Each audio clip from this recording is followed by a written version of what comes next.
Okay, so what we're going to do this time is look at what I consider to be the sort of fundamental operations in mathematics, the basic ways that we can form data structures to represent things. So the idea basically is that there are a few different ways that you can take some kind of objects in a category, or if we're working with sets, we could take some sets, and we can form other sorts of structures with those. And the kind of structures we're going to be forming are incredibly useful for representing all sorts of data and patterns all around the mathematical universe. One of the main things we like to do in maths is to take two objects and use them to form another object. So think about, for example, adding together two numbers. Or we could define a similar kind of idea for sets. Okay, so if we have a set A and a set B, we could form this kind of set here, which basically takes a copy of this set A and a copy of this set B and includes them together. This is sort of an idea of doing a sum of two sets. And so we have all of these different kinds of operations in mathematics, but there are a few of them which seem really fundamental because they appear all over the place. One of them is this idea of doing the sum of two mathematical objects, basically just kind of including two structures together. So think, for example, that if you have two networks, then you can just sort of include them together in some larger network that might have multiple disconnected pieces. And there are other kinds of fundamental operations in mathematics as well. An important one is the idea of taking the product of two different mathematical objects. For example, we can take the product of these two sets here, and that will be the set of pairs with the first entry from the first set and the second entry from the second set. And there's a notion of being able to take the product of lots of other kinds of mathematical objects as well, like topological spaces, networks, dynamical systems. I could go on. Now, the really important idea here, one of the big discoveries of the last 100 years of mathematics, in my opinion, is that these kind of elementary operations can actually be defined in a sort of universal way. So, for example, we can define the product of general mathematical objects. There's a sort of definition, a universal construction for a product in category theory, which can be applied to all of these different cases. And so there's an idea of product in category theory, which has the feature that if we apply it in the category of topological spaces, it tells us how to take the product of topological spaces. Or if we apply this definition in the category of graphs, it tells us how to define the product of graphs. And we can apply this definition in countless other different situations as well.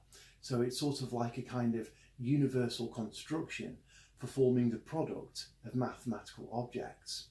And similarly, there's a universal construction for forming the coproduct or sum of mathematical objects. So what we're going to do today is we're going to look at some of these kind of fundamental elementary operations in mathematics.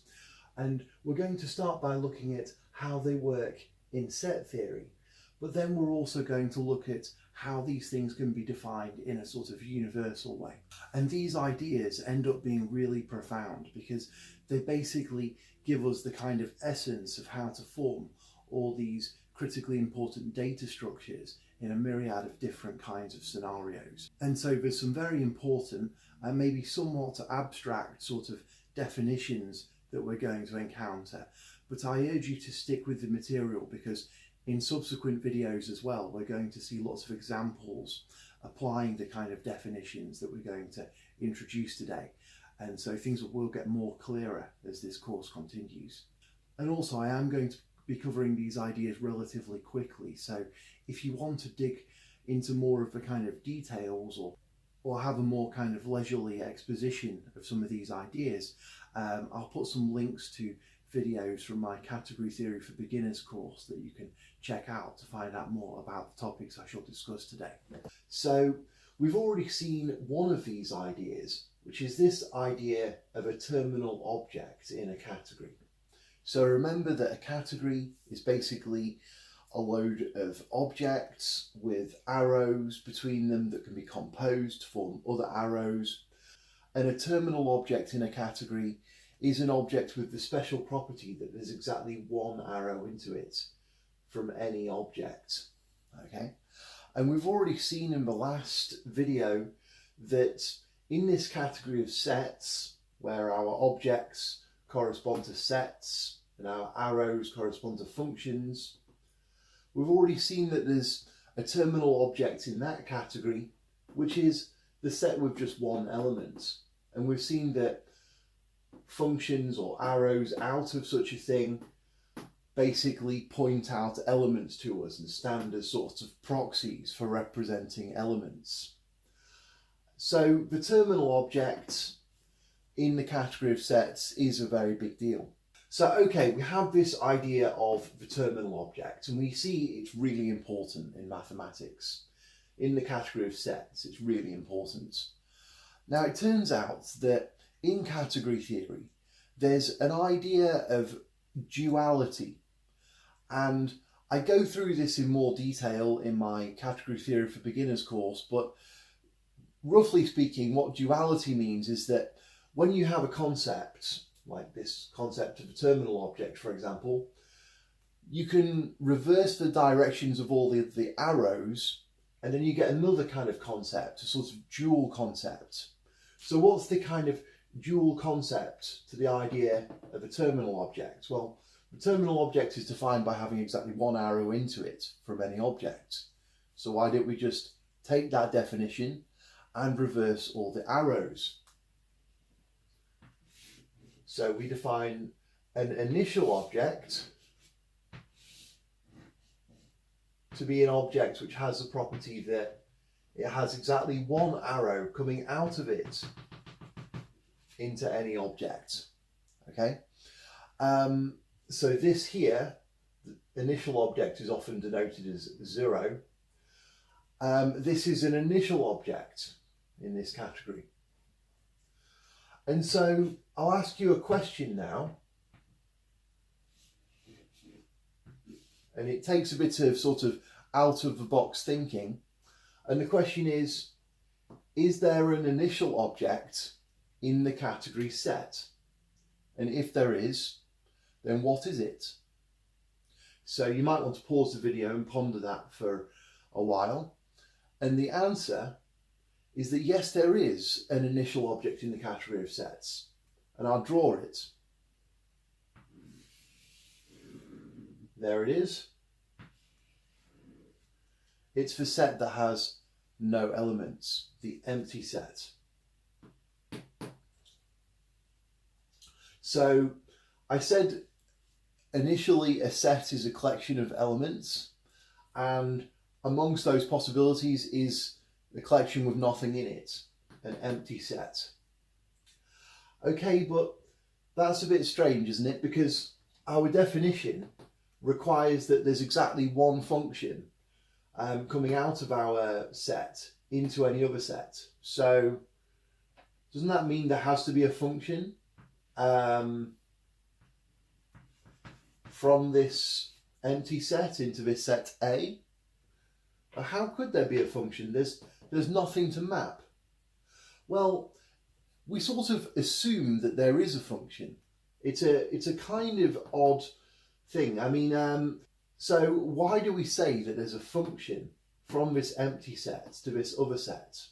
Well, we really have to think about what we mean by a function. So the way we think of a function is it's something that sends every element of the source set to some element of the target set. So for every element of the source set, we have to pick some element of the target set that element's sent to. And that's just what we're doing here. It's just that there aren't any elements in the source set to sort of send, okay? So it's kind of like delivering an empty box. There's just nothing to send, but you are sort of sending everything that you can. So in that sense, there is this kind of function. And if this seems a bit kind of mystical to you, there's another way you can think about what a function is.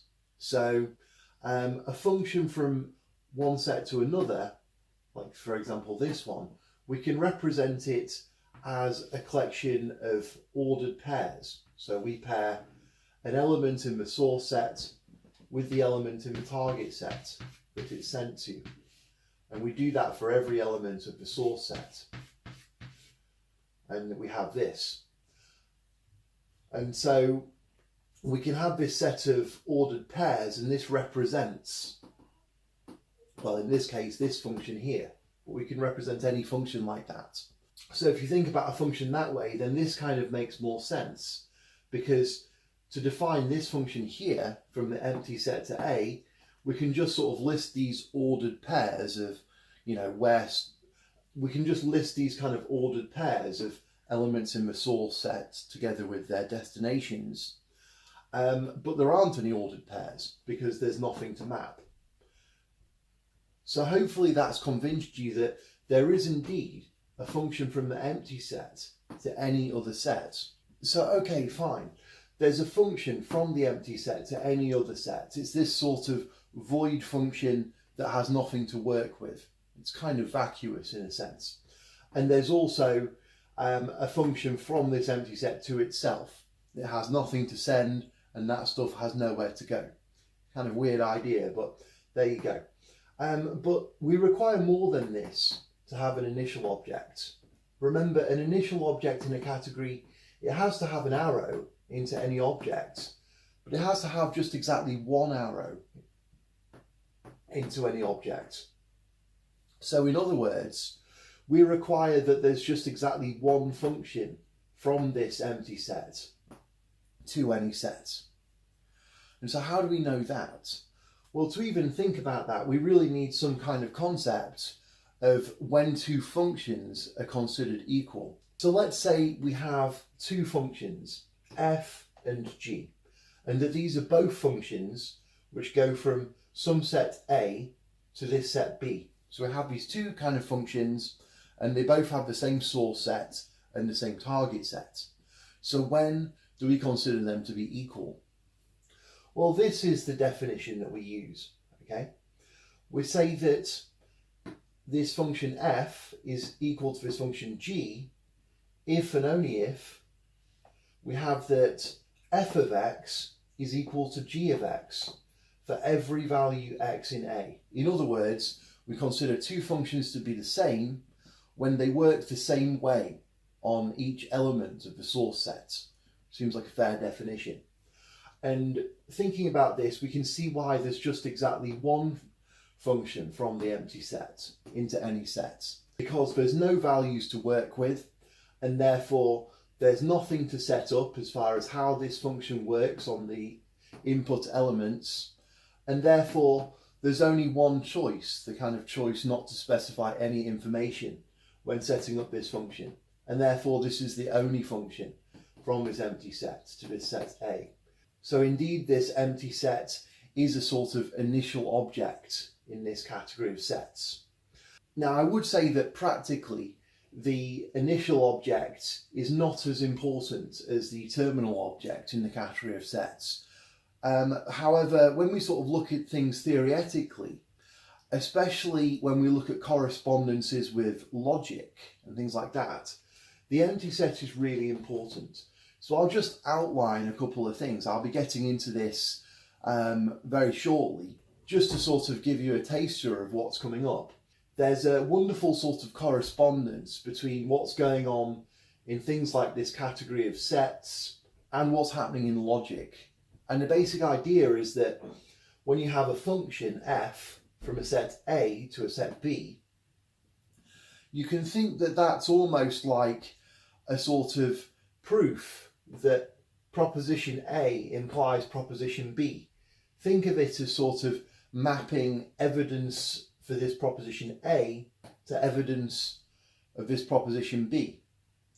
And in that case, this kind of terminal object corresponds to the kind of true proposition, the kind of true value.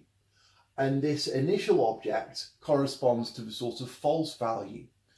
Now, is there a function in the category of sets? Is there an arrow from some non-trivial set like this capital A here to the initial object? Can we find a function from this set here to this set here?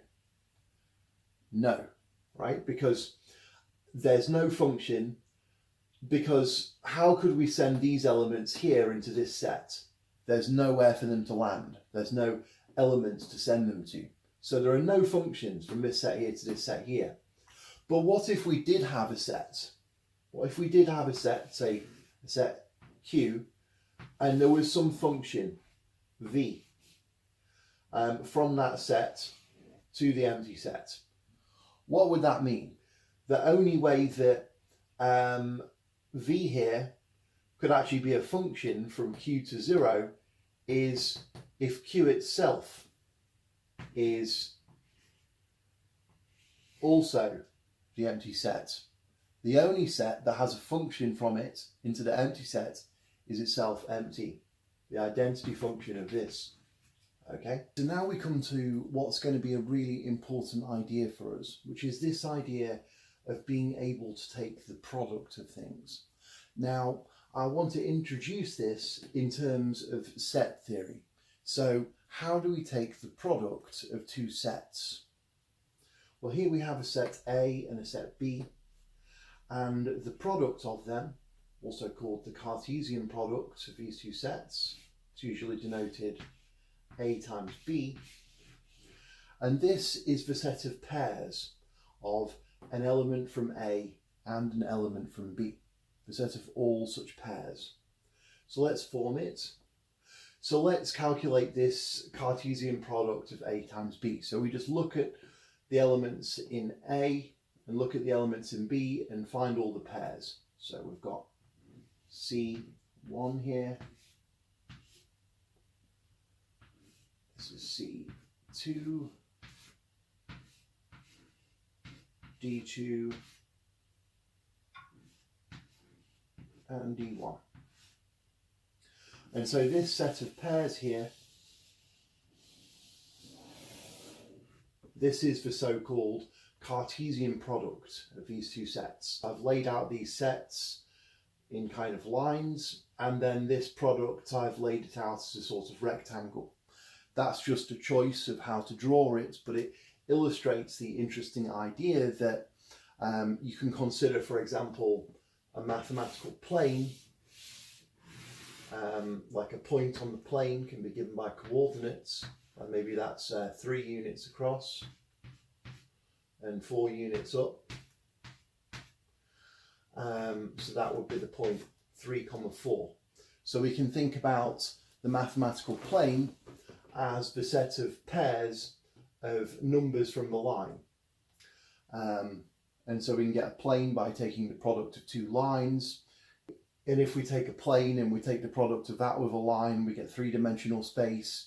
If we product with a line again, we get 4-dimensional space, and so on and so forth. So it's a very interesting idea, is this notion of product. And it's really important for everyday life as well. So what about if I say a man and a woman? What does that mean? Well, in a sense, you could say it's an element of the set, which is the Cartesian product of the set of men and the set of women. It's a pair of a man and a woman. And if you do programming as well, you'll often be sort of forming data structures where you're sort of pairing together different kinds of values. So, okay, we have this idea of a Cartesian product of two sets. And I told you it's this set here of pairs. But there's also some important functions associated with this. Basically kind of ways that we can get values out of this and ways that we can put values into this.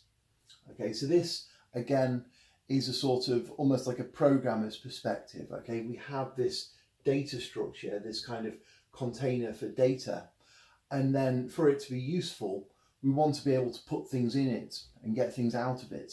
So how can we get things out of this? Well, the critical thing is that we have two special functions called projections. So this first one here I'll call pi1. So here's pi1 here. And pi1 just sends one of these pairs here in A times B to the first entry in that pair. It's called the first projection, okay, because it sort of takes this two-dimensional thing and then it kind of projects everything down to the sort of first dimension. And then, of course, the other thing is the second projection that grabs the second element in the pair. So we call that pi2. So these are our functions which allow us to basically extract the values out of this kind of A times B thing. But the other thing that we want to be able to do is actually put things into this. Okay, so how do we do that? Well, let's say we have another set. Let's say we have this set H here. And this has two elements, U and V, let's say. I mean, actually, it could be any set, but I'm just illustrating the idea. Now, the basic idea is that if we have a function from H into A, and we have a function from H into B, then we can form another function from H into A times B. And the idea is basically like this. Let's say we have a function f, which goes from H to A.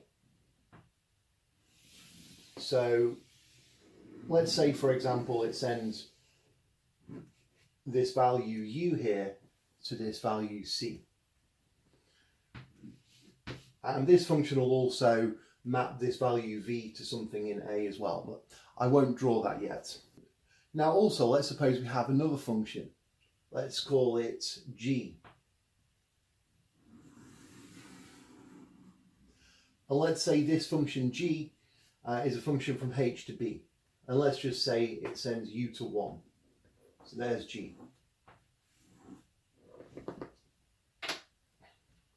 Now the idea is that given this function f from H to A and this function g from H to B, we can form another function, a function from H to A times B. And the thing is that the way that basically works is that the way it maps a particular element in H is it sends it to the pair of the value in A that thing got sent to by the first function and the value in B that thing got sent to in the second function. So basically this new function that we're forming from H to A times B, the idea is that it's going to send these elements in here to pairs, and the first entry in the pair is going to be given by f, and the second entry in the pair is going to be given by g.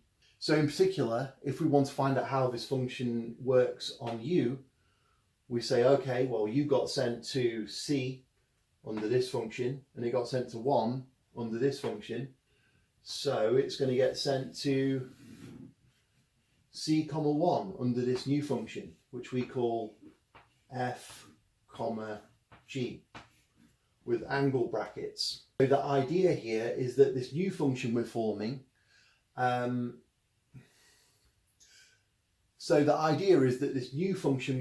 is kind of like the sort of producty pair of this function here and this function here. So let's just fill out this example. So I didn't quite define this function f yet, I only said how it worked on u. Let's say it also sends v here to d, let's say. And let's say this function g here sends v to 1. So in this case, how is f, g going to map v? Can you pause the video and figure it out? The answer is that it's going to send v here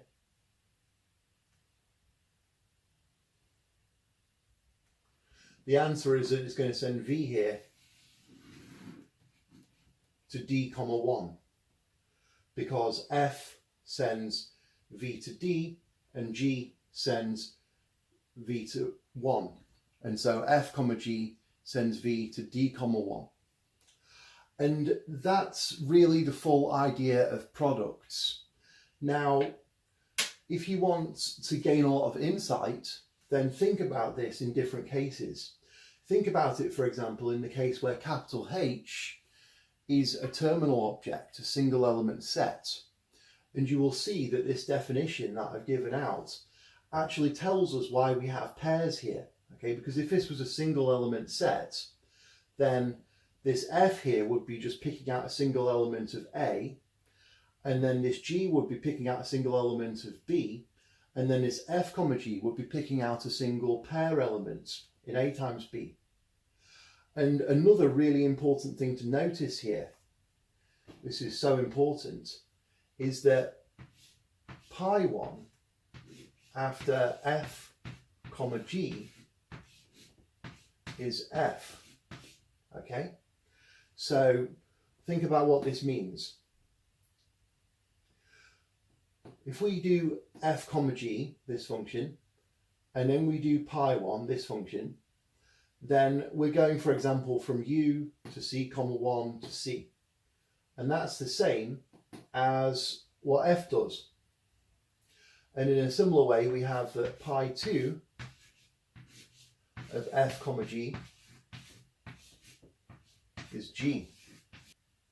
And so that's the basic idea of how products work in the category of sets. Now, it turns out that this idea of products is actually something that we can generalize to general categories. And that turns out to be really, really profoundly useful and interesting.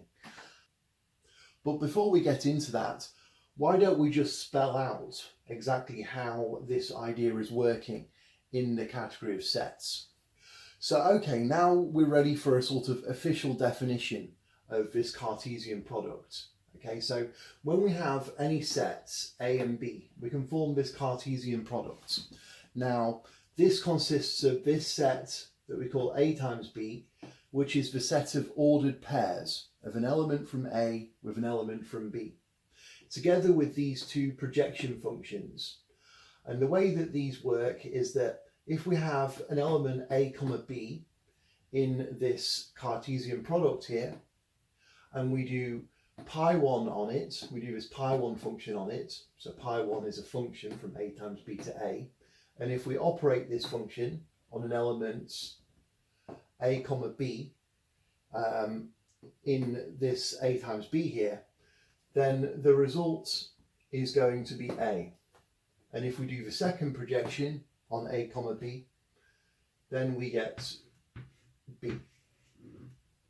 So pi 1 grabs the first element, pi 2 grabs the second element.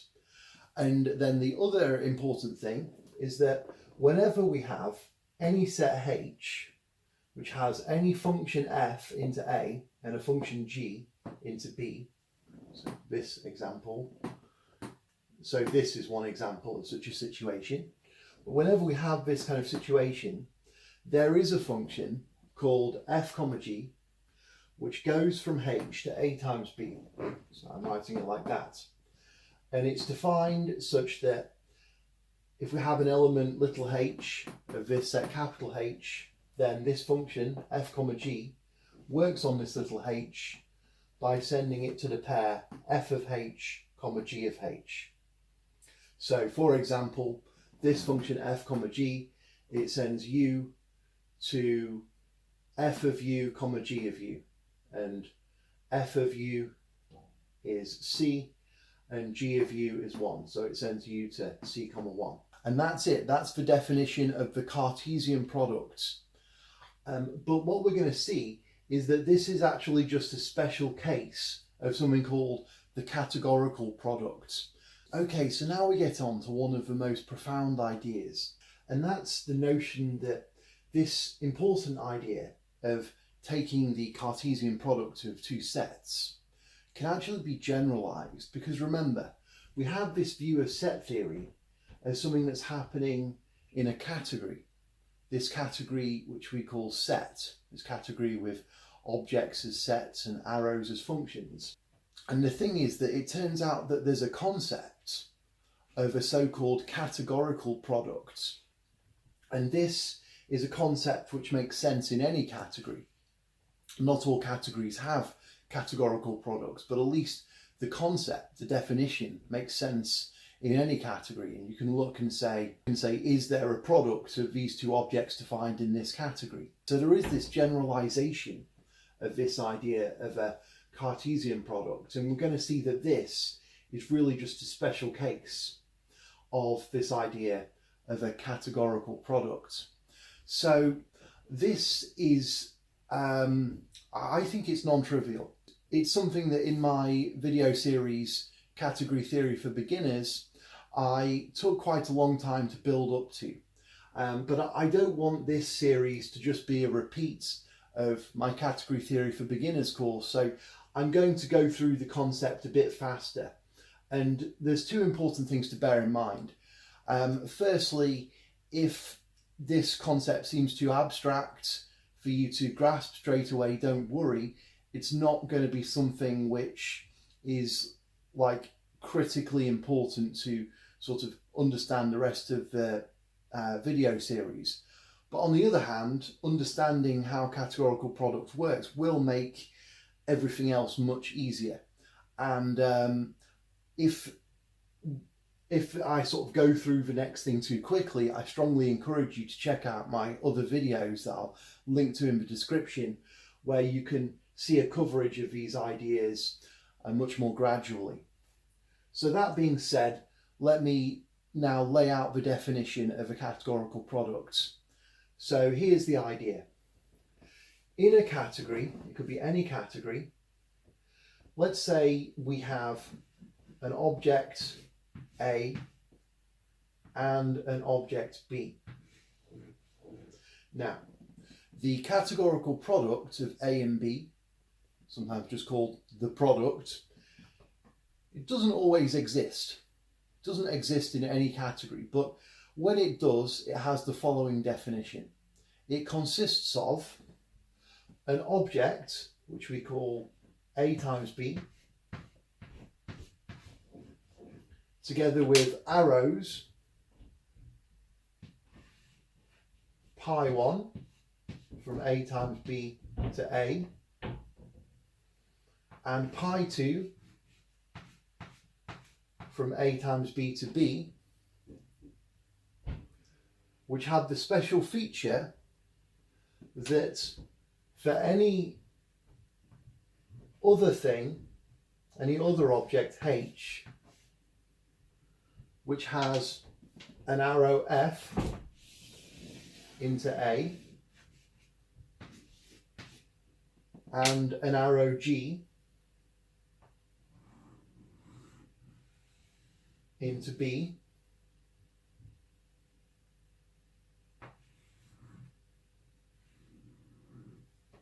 there exists a unique arrow F comma G from capital H to A times B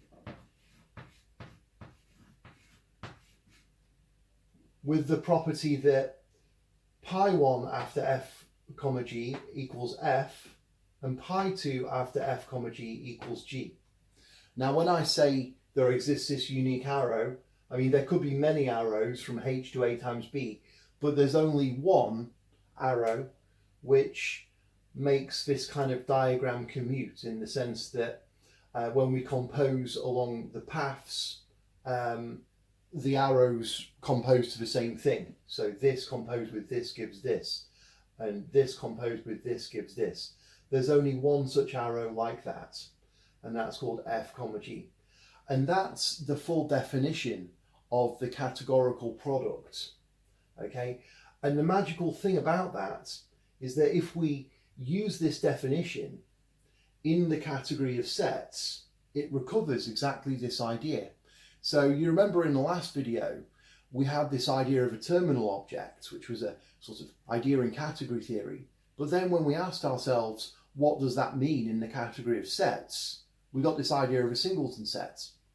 Well, just the same kind of idea happens here. If we take this general notion of a categorical product, and then we ask, what is the categorical product of a pair of objects in this category of sets, we get the Cartesian product. So this is like a generalization of this sort of concept.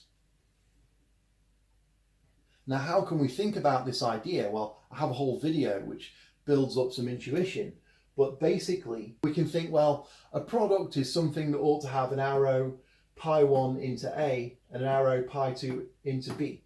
And in some sense, we want to have the sort of best example of that kind of situation. In what sense is it best? Well, the idea is that for any kind of similar thing, for any kind of pretender, like this H here, that also has an arrow F into A and an arrow G into B, well, whatever it can do, A times B can do, in the sense that we can always sort of emulate what's happening with F and G by this sort of unique intermediary arrow, which if we compose with pi1 we get F, and if we compose it with pi2 we get G. So okay, here's the official definition then of the categorical product. So in any category, if we have objects A and B,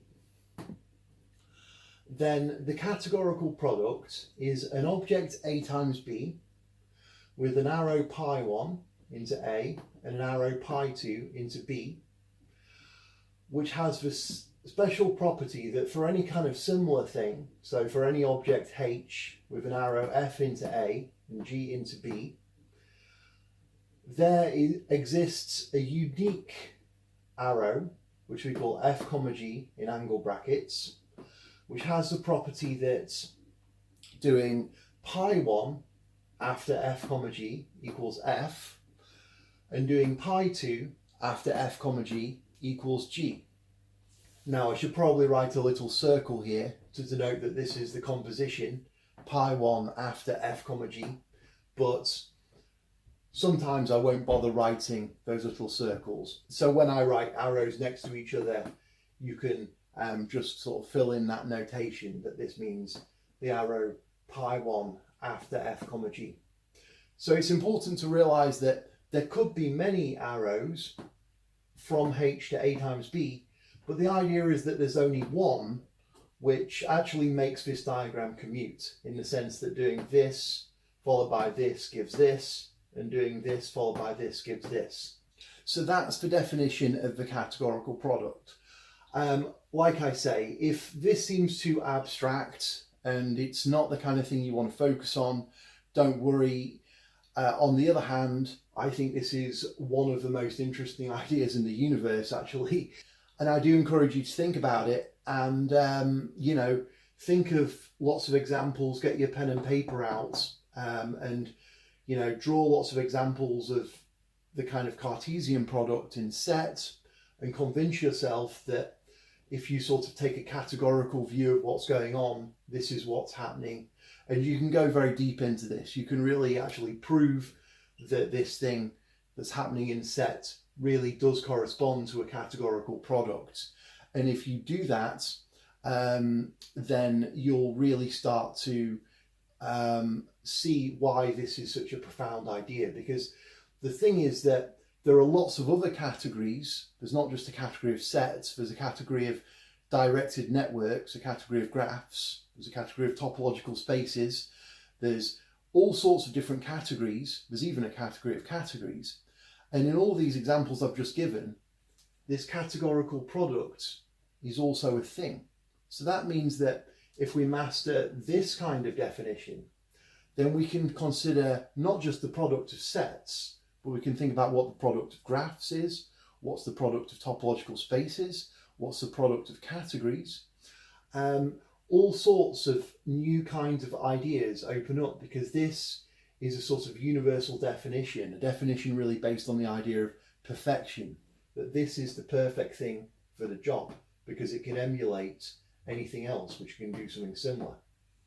The task at hand in this case being having an arrow into A and an arrow into B. So that's categorical products in a nutshell. But if you want more information, I encourage you to check out my video devoted to the topic exclusively. Okay, so our next big idea really comes very easily now we've understood the idea of a product, because the other big idea is called the idea of a coproduct. And if we're thinking about this in terms of category theory, it's just really the dual to the idea of a product. So if you think about the definition of a product and you reverse all of the arrows involved, you get the idea of a coproduct. But once again, I want to sort of ground things in set theory. So we're going to start by looking at how this notion of a coproduct works in the category of sets. In other words, what is the coproduct of two sets? And basically, I just need to say that another word for coproducts in this context is sum. So we're going to be really thinking about what the sum of two sets is. And it's really a very intuitive idea. Basically speaking, we just take two sets and sort of put them together. That's all we're really doing. So here we have this set A and this set B, and we want to form their sum. So we just take these elements from A and we take these elements from B. And we form them all together into a set, and we call this set A plus B. Now, there's a little bit of sort of convention here, and that is basically that we want to take the so-called disjoint or discriminated union of these two sets. You see, what if these sets had an element in common? Okay, what if they both had a D here? Maybe I rub out that M and change it into a D. And then if we take the union of these two sets, in the ordinary notion of a union, then there would only be one D in the result. So it would be almost as if these two sets had something overlapping, and then when we take the union of them, it wouldn't be as large because there would only be one copy of the sort of overlapping elements. And we don't want that to happen. We want to really get a whole copy of this set and a whole copy of this set and put them together. So in order to make sure that happens, we really want to take the sort of discriminated union of these two things. So we want to take the things from here and label them one way and put them over here, and take the things from here and label them another way and put them over here to make sure that there's no repeating elements. So the way that this works, like here's this element C in this set A, and then when we're forming this coproduct, this sum here, A plus B, this element here, we'll now call it C, 1, because it came from our first set involved in this sum. And similarly, this D here, we'll tag that with a 1 as well.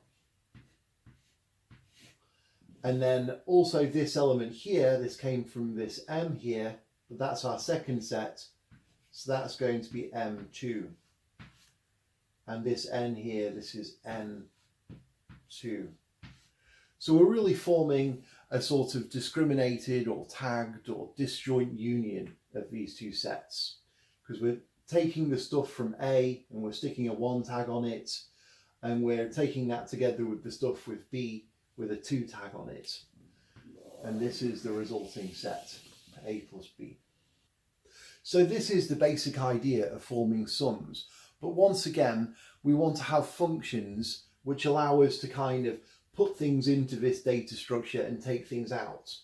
And remember that the situation is basically the kind of dual to the situation with products. Okay, so before, when we had products, we had these sort of projection functions coming out of the thing that we formed into A and B. But now we're going the other way around. So we actually have these so-called injection functions, which go from A into A plus B and B into A plus B. So let's draw those in. So this injection function here is just sort of injecting this set A into A plus B, and we'll call that I1. And we also have this other injection function here, I2. So this is how we can sort of form elements in this coproduct, this sum, A plus B. The other thing we need to be able to do is to actually use these elements. And again, the idea is basically just dual to the notion that we've already seen. So here's the basic idea. Let's consider a sort of general situation where we have some other set H, and we have a function f from a to h, and also a function g from b to h. And now the idea is that we're going to sort of form a function from a plus b to h, which sort of has aspects of f and aspects of g. Okay, so the idea really is that the stuff in a plus b is just a combination of stuff from a and stuff from b.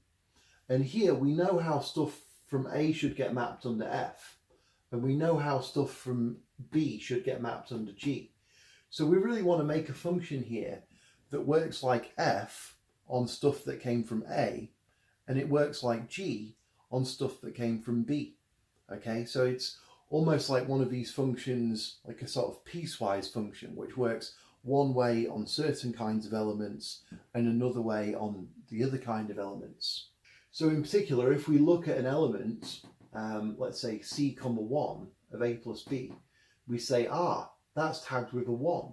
That means it came from set A. So we look at how c gets mapped under f, because that's the element that generated this.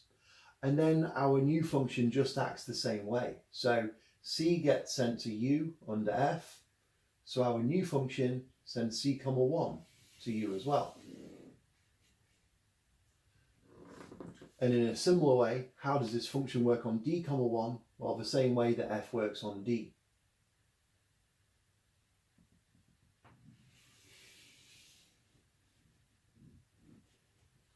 And how does this function work on m, 2? The same way that g works on m.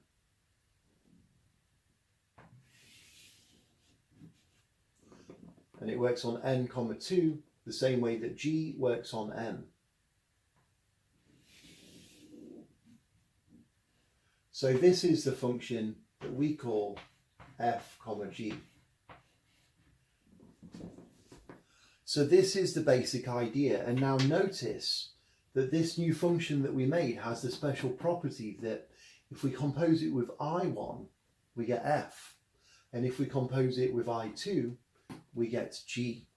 All right, so this should seem really familiar. It's basically the same kind of situation we had with products, but just with the sort of directions of the functions reversed.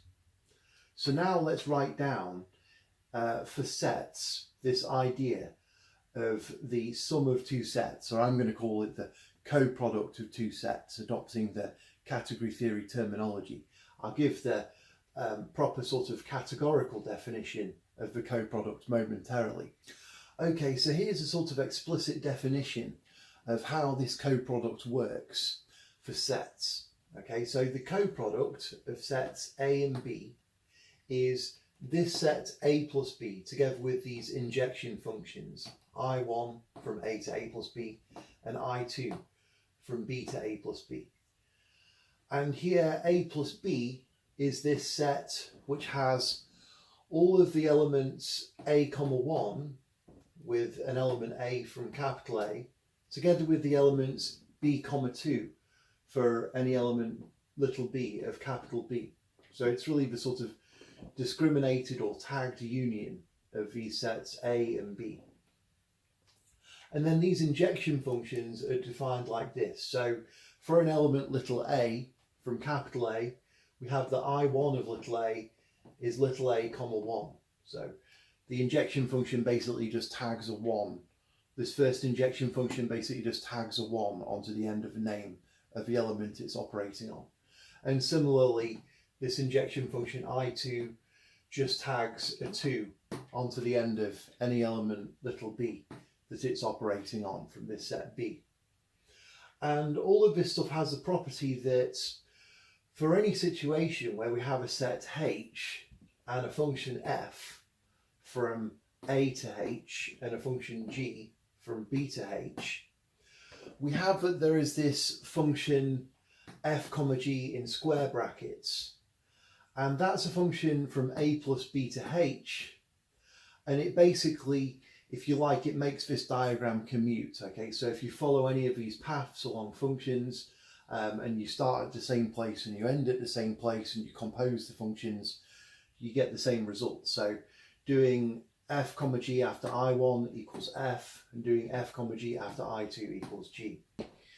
But to be more explicit, the way that f comma g actually works, if it's operating on an element of a plus b, then such an element will either have to be of the form a comma 1 for some element little a of capital A, or such an element in here must otherwise be of the form b comma 2 for some element little b of capital B. So we just have to say how this function works in those different cases. And so when we're working on an element that came from set capital A, f comma g sends little a comma 1 to f of a. So basically this function works like f does when we're operating it on something with a 1 on the end of its name, something that came from set A. And similarly, f comma g working on an element little b comma 2 is equal to little g of b for any element little b of this set capital B. So that's basically the idea of the coproduct or sum of sets. And you can see that this is a really elementary idea. So for example, if you have the idea of a terminal object, which we've already defined, and then you take lots of copies of the terminal object and keep doing coproducts on them, you're sort of building out some big set.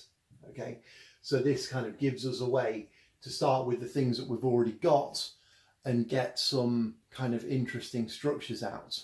Okay, so far we've just been looking at how coproducts work when we're doing set theory, but there is, as I say, a more general kind of categorical definition. And so let's go through that now. It's basically just the same as the categorical definition of a product, just with arrows reversed. So let's see.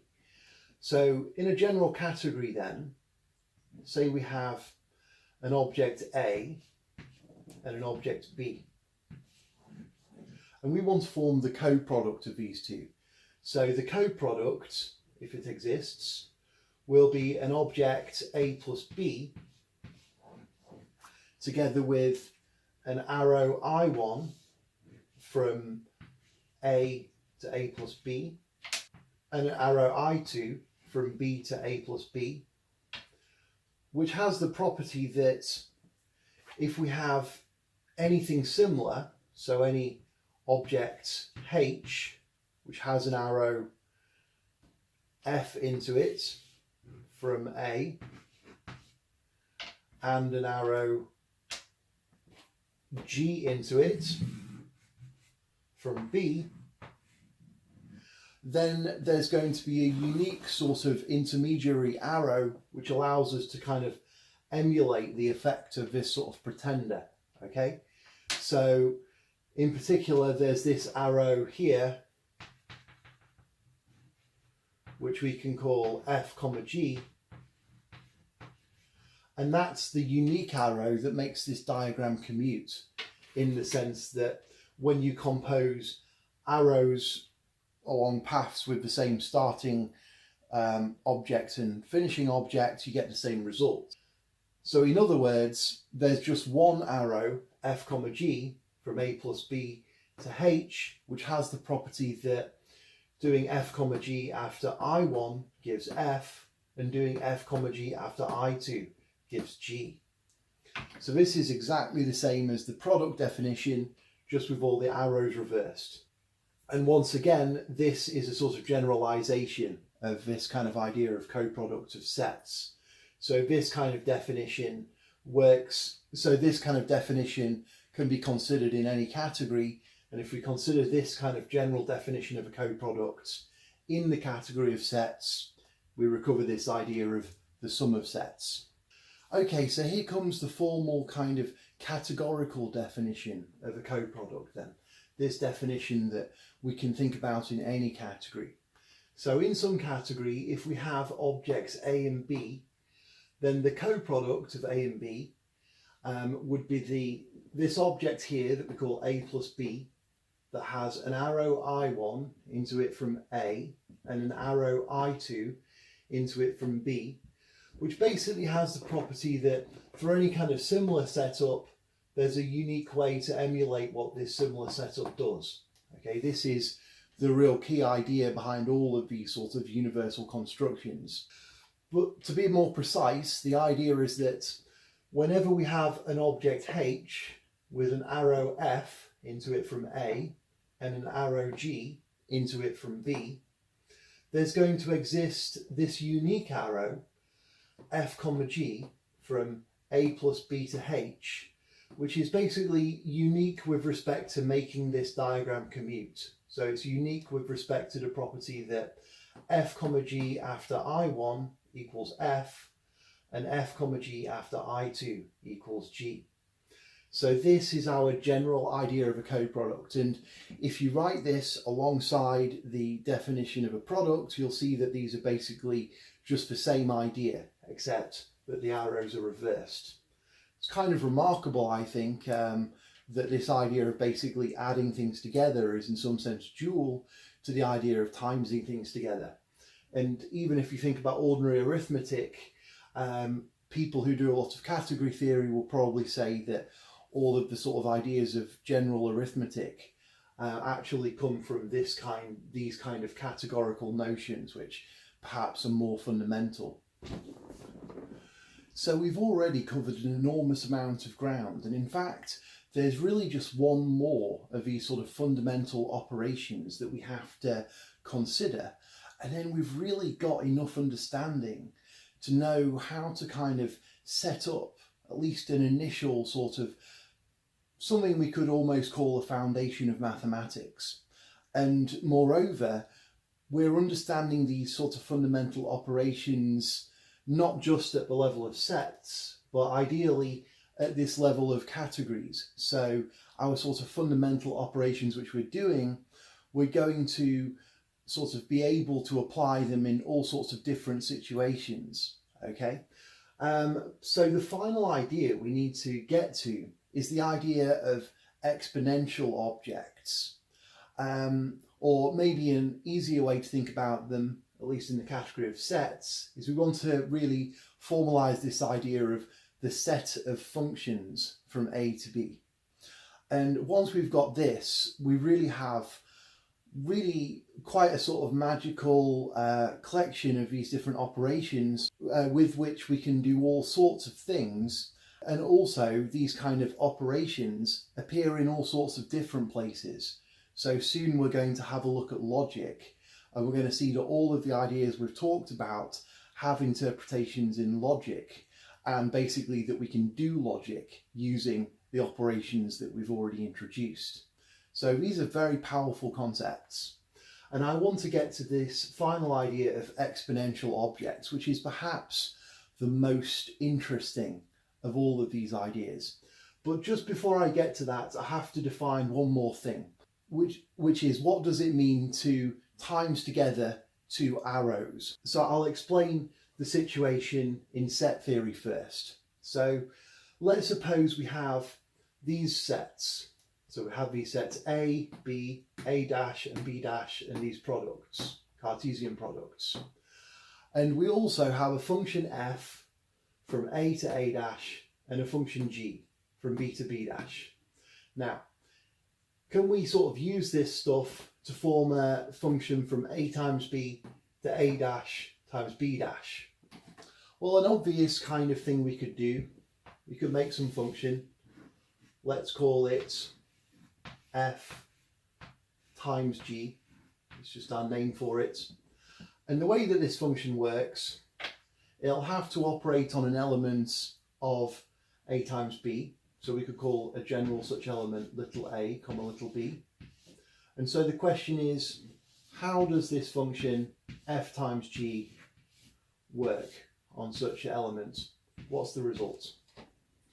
And let's just say that the result here is just the result of doing f on A paired with the result of doing g on B.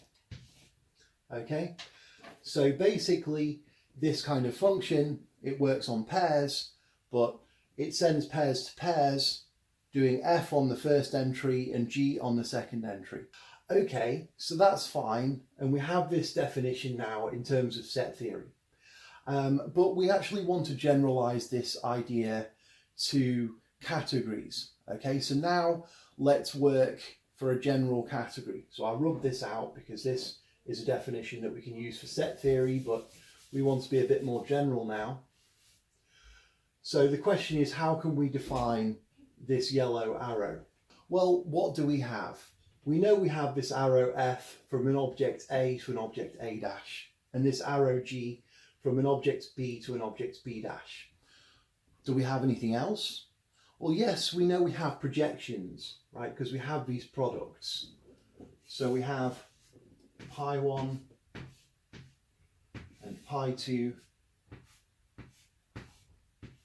And let's call these projections pi 1 dash and pi 2 dash.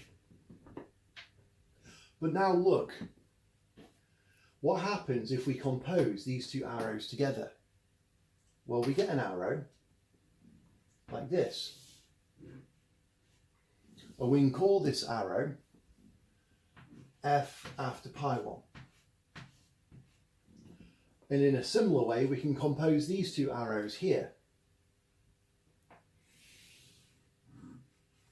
And that gives us G after pi 2. But now take a look at the situation. This here is the product of A dash and B dash. There it is with its projections. But here's another object that has an arrow into A dash and an arrow into B dash. And so we can invoke our definition of a categorical product, and it says that there's going to be a unique arrow coming into A dash times B dash, which we could call F pi 1, comma G after pi 2. And if this seems strange to you, then just compare this picture with our old definition of the categorical product, thinking about this as being H, and you'll see that it matches up. And so this new yellow arrow which we've made, this is what we shall call F times G. And if you take this idea and then you look at how this works in the context of the category of sets, you'll see that this is the F times G that I just wrote down here. Okay, so we're pretty much ready to introduce exponential objects now. But I just want to do something first. Let's just come right down to earth again and consider the expression 3 plus 2. And when I write plus, I really just mean add. Okay, so we're just adding these numbers together, and of course we get 5. So now I want to introduce what's sometimes called Lambda notation.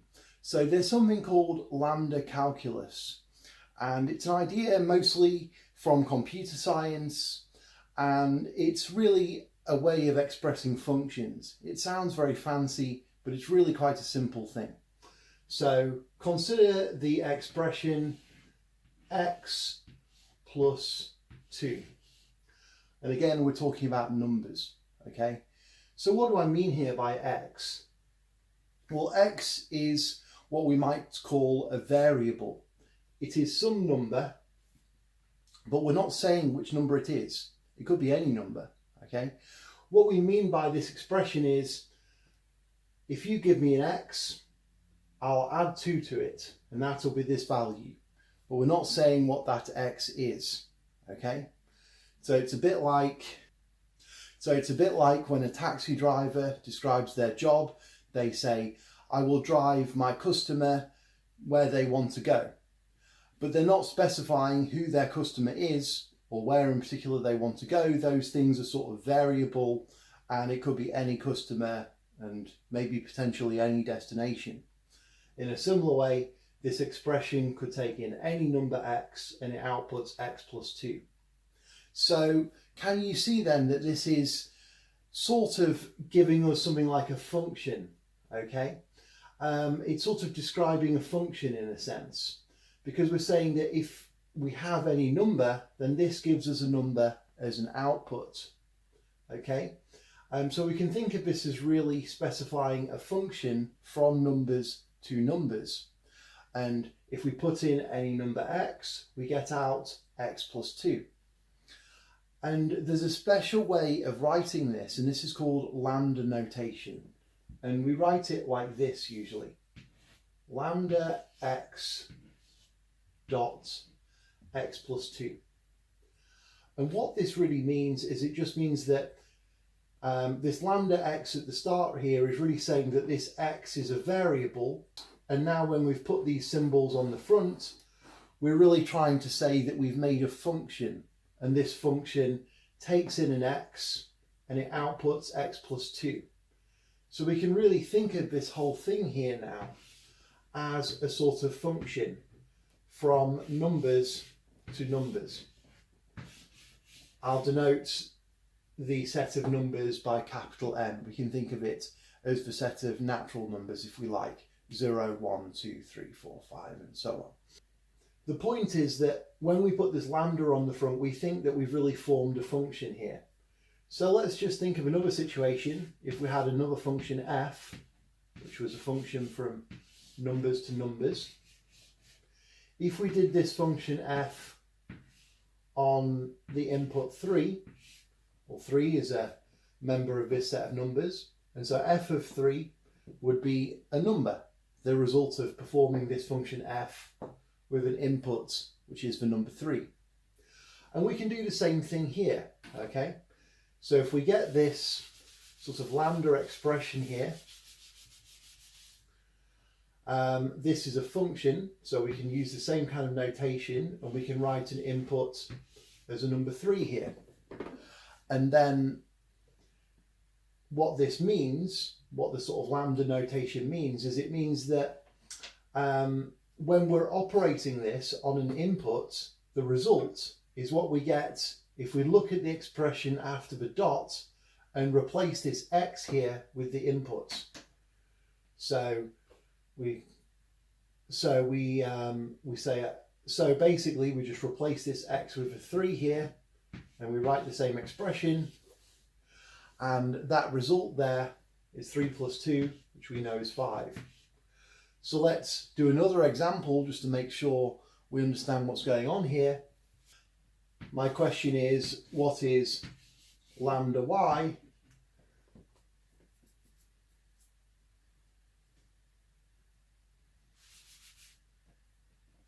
My question is, what is lambda y dot 3 times y plus 2 operating on 1? And again, I'm talking about numbers, and this is just multiplication, and this is just addition. Okay, so, and I should be a bit more clear about my notation. There we go. So yes, what is this?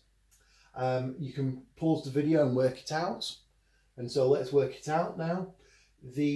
To evaluate this, we just look at this expression here, and wherever we have a y, we replace it with this 1, because that's what this means. It means wherever we have a y in this expression, we can replace it with what we're operating on. So the result here is just going to be 3 times 1 plus 2, which is 5 again. So this is the basic idea of lambda expressions. I mean, Lambda Calculus goes into other kinds of ideas, which I'm not touching on here, but I just want to introduce this notation. And we can be a bit more general. Let's say we have a function f from a set A to a set B. Well, we can use our kind of lambda notation, if we like, to express that. So we could call this lambda A dot f of A. And that's really just another way to talk about f. We're sort of saying that we can think of this function f as something that it has this variable A. This is a value in this set. It's not really specified, but if we operate this thing on some particular value in this set A, then we're going to grab that A and put it in the brackets and do F on it. Okay, so this kind of thing is always true. Okay, so here we are, exponential objects, the most complicated and interesting of all of the kind of basic operations which we've been talking about. To understand exponential objects, especially from a kind of categorical point of view, I think is to understand something extremely deep about mathematics, because it really encapsulates this idea of a kind of connection between the local and the global in some sense, or this idea of being able to enumerate many different possibilities. But as usual, we're going to start by thinking about what things are like in set theory, and there exponential objects are just sets of functions. So this exponential object b to the power of a, we could alternatively call it a arrow b. And it's really just the set of functions from the set A to the set B. So here I have an example, okay?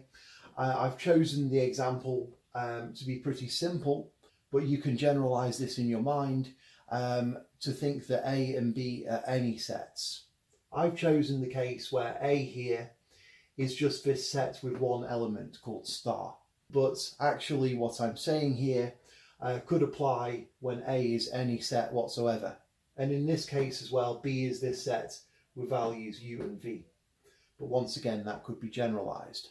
So what is the exponential object b to the power of a? Well, basically, essentially, it's the set of functions from a to b. Now think about that, because there's actually something extremely profound there. Because we have this category set, right? And so what are the objects? They are sets. And what are the arrows? They are functions. But we have a set of functions from A to B. That means there's an object in the category of sets which represents the collection of arrows in that category from A to B. So we have this category with these objects, and here's A, and here's B, and then there are all these functions from A to B. But there's also this object b to the power of a, which sort of represents all this information. It's very interesting. There's a kind of connection between the local and the global. It's almost like the idea of a sort of calculator in the world that's ready to run all these kind of functions from numbers to numbers. There's many interesting examples of exponential objects, and it's so worthwhile to get to grips with them. So, you know, one can start to think about them in terms of sets, and a great way to begin is just to take two sets and then to just see if you can write down all the different functions from one set to another, and then maybe try and work out what's the formula for the number of functions from one set to another set in terms of how many elements those source and target sets have. And you can think about the ideas of evaluating functions and iterating functions and all sorts of things in terms of exponential objects. So okay, here's our exponential object, b to the power of a. And this really just means the set of functions from a to b. And so we just think about what all the different functions are. We know the definition of a function and we can just write them all down. So in this case, there's just two functions. This one here that sends star to u, and this one here that sends star to v. So these two functions are the members of this set of functions from a to b. So if you like, these are the two elements. Now I thought I'd give them names. I'll call this function lambda a.u, and I'll call this function lambda a.v. Why do I call this lambda a.v?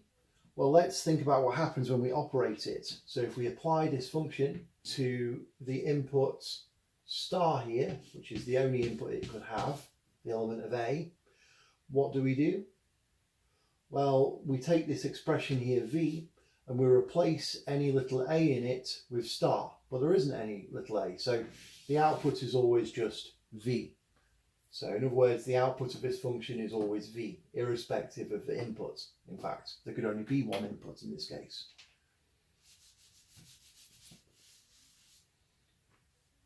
But it turns out that there's a bit more to the idea of an exponential object than just this set. A bit like when we had products, we also had projections. And in a kind of analogous way, when we have an exponential object, we also have the idea of an evaluation function, or more generally, an evaluation arrow. We'll get on to general categories later, but for now, what's an evaluation function? Well, think about this set here, okay? It's b to the power of a times a. So what does that mean? What's an element of this set? Well, it's going to be a function from a to b, together with an element of a. And isn't that just waiting to be evaluated? I mean, if I have this function ready from a to b, and I also have this element of a, then I'm just waiting to plug in this value into this function and evaluate it, right? And that's what our evaluation function does, okay? So this is the function that we call e, and it kind of comes with our exponential object. And so it's going to send this to the result of doing this function on this input, which is going to give us a u. And this one here, when we evaluate it, we put this input into this function, and we end up getting v. So this is our evaluation function. And in general, the way that this works, if we have a value from this set here, that's going to be a function f from a to b, together with a value little a from capital A, and the result of that down here, we could say e of f comma a is just f of a. All right, so it literally just evaluates the function on the inputs, okay?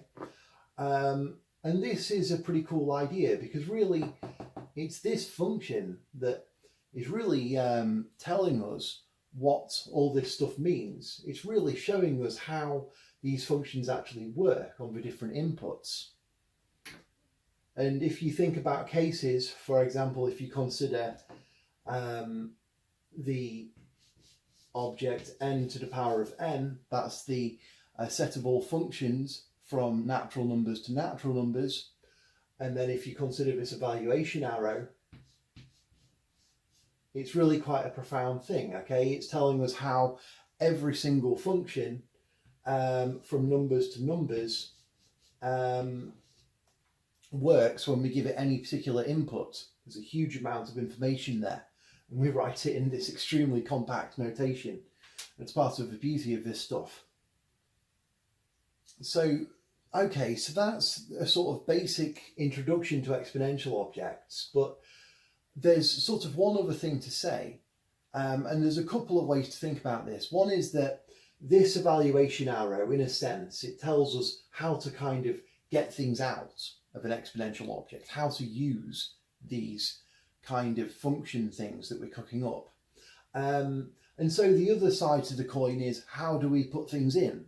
How do we put things into an exponential object? How do we sort of define functions going into it?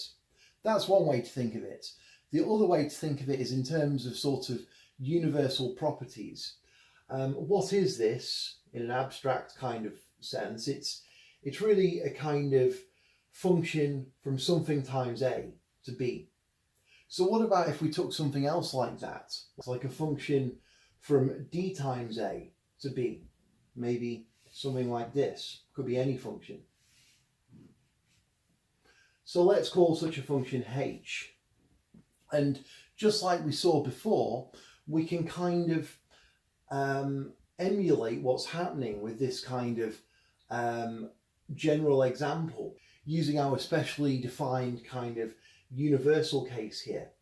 So to say it in a sort of fuzzy way, basically what we can do is if we think we've got some function h from some other kind of d times a to b, then it turns out there's actually a special way of converting or having a function from d times a to this thing here, such that if we then evaluate afterwards, we can kind of emulate the effects of this h here.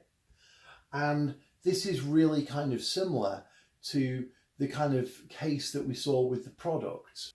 So let me just tell you then what we do. We want to basically do this function h in a different way. So we want to make a function that goes from d times a to b to the power of a times a, such that if we follow that function by evaluating, we get h. And so what kind of function do we want which goes from here to here? Well, basically the way we set this up is we define a way of mapping the elements of this set D here to our kind of exponential objects. And if you know about computer programming, I'll say that this is basically the idea of currying. Okay, so if you use Haskell or something, you might be familiar with this concept. But I'll explain it properly. So we basically define this function h bar, which goes from d to b to the power of a.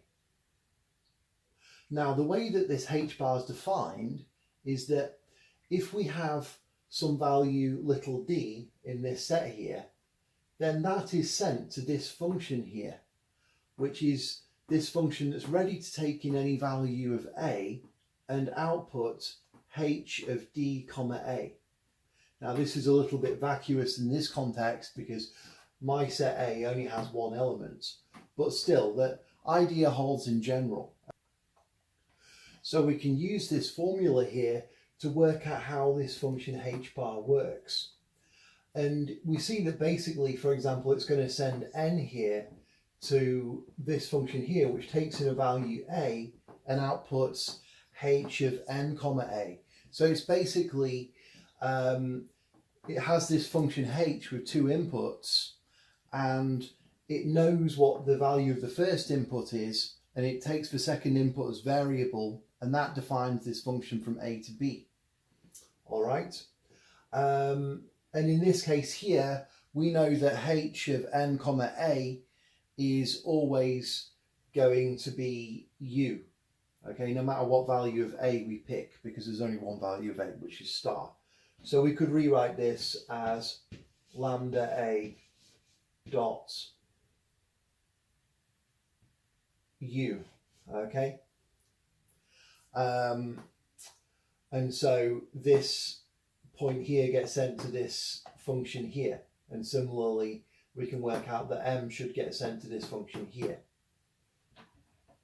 So that's fine. We have this function h bar now from d to b to the power of a, and this is really what we get by sort of taking this function here, which has two inputs, and changing it into something which sort of takes the first input and then gives us another function that can deal with the second input. This is really this idea of currying. So whenever you have a function with many inputs, you can think, well, I can think of it as a function which returns a function which has one less input, and then you can always sort of chain things together so that you can think of everything in terms of functions with one input. So anyway, now we have this function h bar. How can we get our function that we want from d times a to b to the power of a? Well, the function that we can use is just h bar times the identity arrow of a. So the way that this function works is it does h bar on the first element of our pair, and it doesn't change the second element of our pair. So that's going to send n comma star to h bar of n comma star, and m comma star to h bar of m comma star. And hopefully you can see that this diagram actually commutes, okay? So if we think about what happens when we do h on this, we just get h of n comma star, which is u. But then if we go the other way around, we go, okay, we change n comma star to this kind of function here, which has this function here ready to return a u together with its input star. And then if we evaluate that, we get the same kind of results. And in a similar way, it works out with the m comma star as well. And so that's the basic idea of exponential objects. I'll clean this up and we'll talk about things more generally. Okay, so I think that last picture was getting a bit too busy. So let me talk about exponential objects again in a sort of cleaner environment, okay, a more general case. So we're still talking about what's happening in set theory. So I'll say it again. When we have sets A and B, there is an exponential object. That's called b to the power of a. We can think of it as the set of all functions from a to b. And sometimes, especially later when we're doing type theory, we might want to write it like this. Okay? So, b to the power of a is the set of functions from a to b. We also have this evaluation arrow, and this is really part of the exponential object. So really, the exponential object is kind of like a package of information. It's this set of functions here from a to b, together with this evaluation arrow, which basically tells us how to evaluate our functions on different inputs, basically tells us how our functions work. And the way that this evaluation arrow works here is that if we have an element of this set here, that's going to be a pair of a function f from a to b, and an element little a of capital A. And if we do this evaluation arrow on that, then we get e of f comma a, which is defined to be f of a. So that's basically how this evaluation arrow works. It takes the function, it takes the input, it applies the function to the input. It evaluates the function. Okay?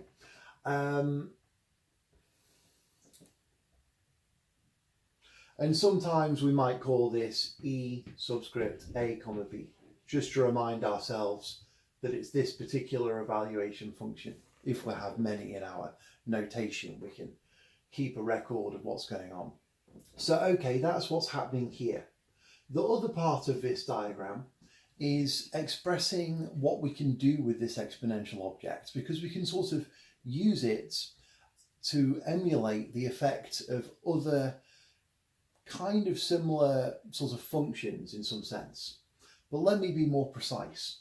Here is a function h. It could be any function, and here d can be any set we like. And so we form this set d times a, and we have this function here h from d times a to b. So you can think of this function h as a function which has two inputs. Okay? And so, for example, if we have an element up here of this set, that'll be a pair, little d comma a, and if we apply h to it, we get h of d comma a. It's this function here evaluated on its two inputs.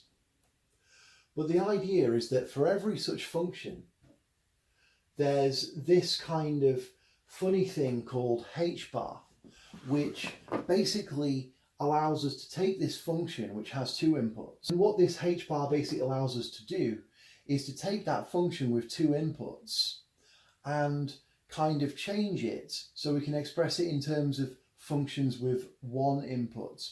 Now, let me be more precise about how this function h bar works. So this arrow here, I should say, this function is not h bar. This is h bar times 1a. And I'll talk about that later. But firstly, let me talk about this function h bar from d to b to the power of a. So the way that this function h bar works is it takes a value d and it sends it to a function. Which function? Well, it's a function that is ready to take in a value of a, because it better be a function from a to b, and then it's going to return h of d comma a. All right, so this is a function from a to b, and this h bar is sending this value d to this function from a to b. And the idea is that if we use this, then it's actually going to make this diagram commute. Okay, in other words, doing h is equivalent to doing e after this. Now, what is this? Well, this is just a function that applies h bar to the first entry and leaves the second entry alone by applying the identity function to it, which doesn't change anything. So let's see how this works. We have d comma a over here. What happens when we apply this function? Well, we get h bar of d and we leave the a alone. So what is that? Well, we use this formula here. That's going to be lambda a. That's going to be lambda a dot h of d comma a comma a. Okay, I've got a bit of a notation clash here because I wanted to call this a variable and I've actually got a particular value of a here. So let's just put a dash here. Let's call this a dash instead. And this is going to be a dash over here and over here. So that's our value in this set here. And then what happens when we evaluate this?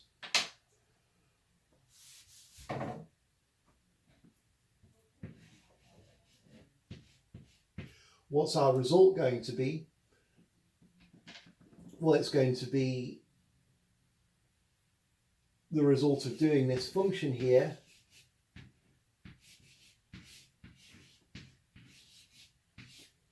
with this input here, which is a dash.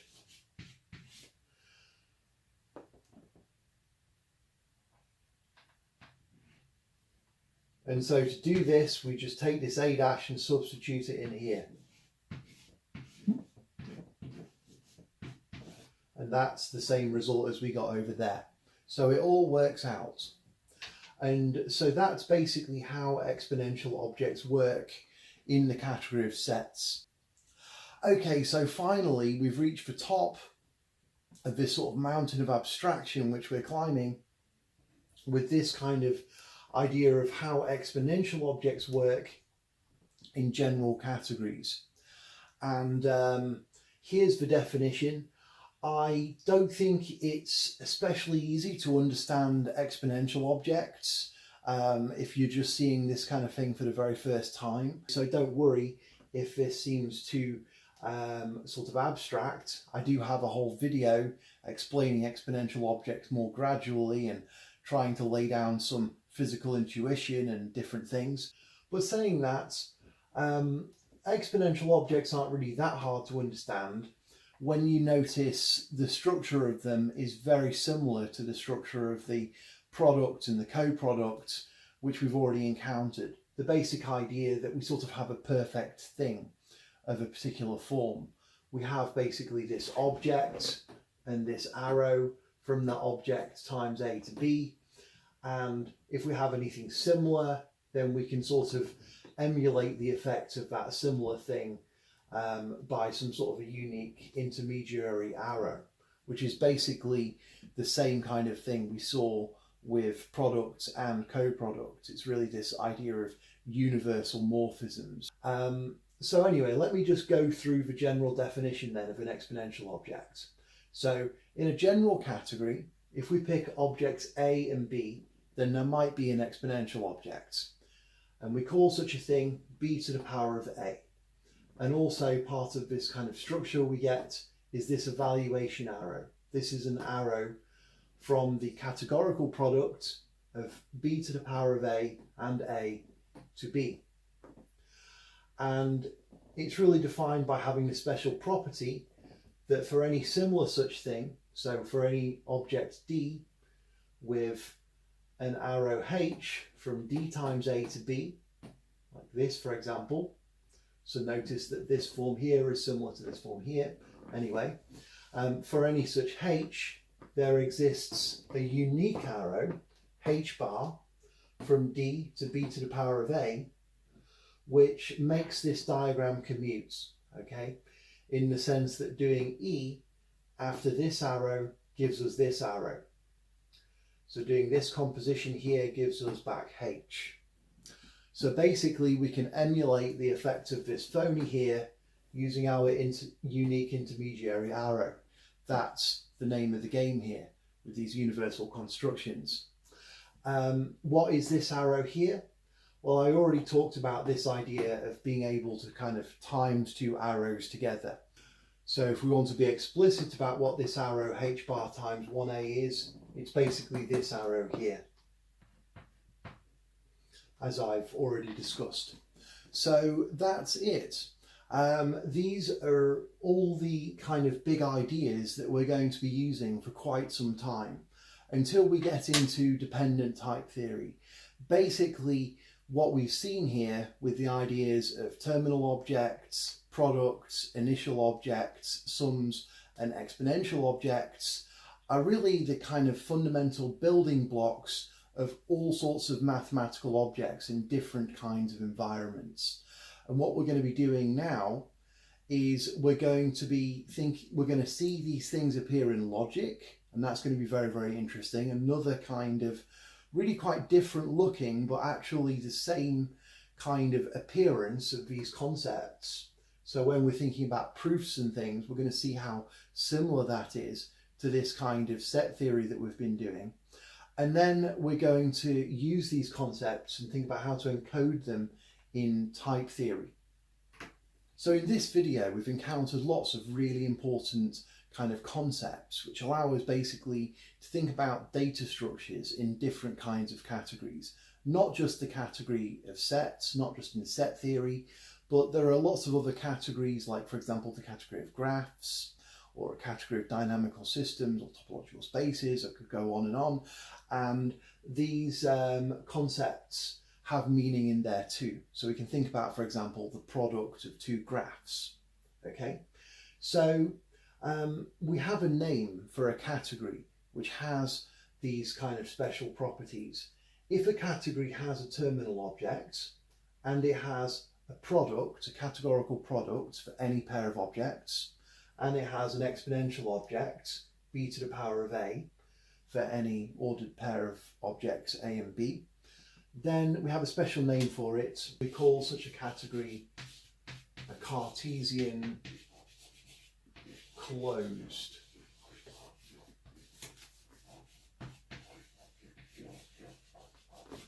category.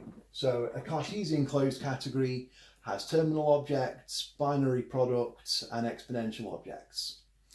But we've also encountered some other ideas today. So we've had this idea of initial objects,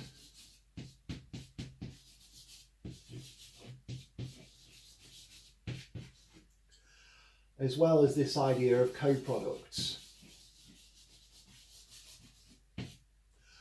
And we also have a name for categories which, in addition to having all this stuff, also have an initial object, 0, and a coproduct, a plus b, for any pair of objects a and b.